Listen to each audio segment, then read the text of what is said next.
الله خالق كل شيء وهو على كل شيء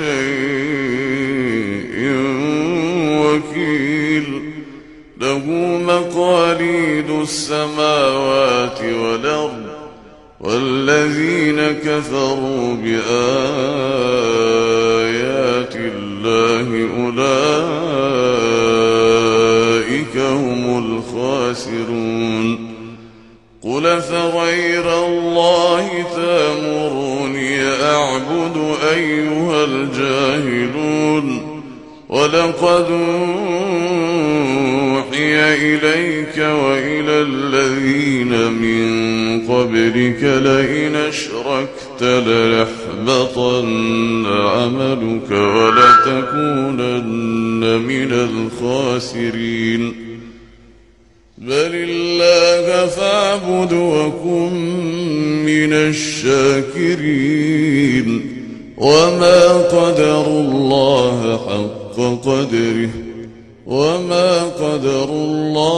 حق قدره والأرض جميعا قبضته يوم القيامة والسماوات مطويات بيمينه سبحانه وتعالى عما يشركون.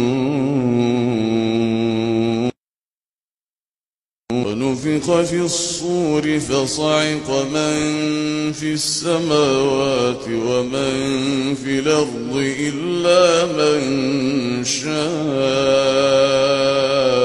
الله ثم نفخ فيه أخرى فإذا هم قيام ينظرون.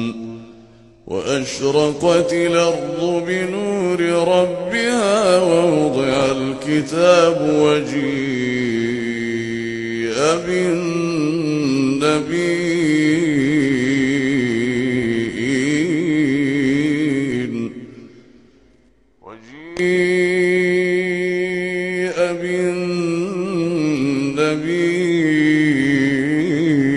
بالنبيين والشهداء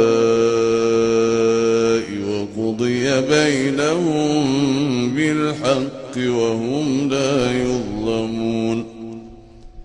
ووفيت كل نفس ما عملت وهو أعلم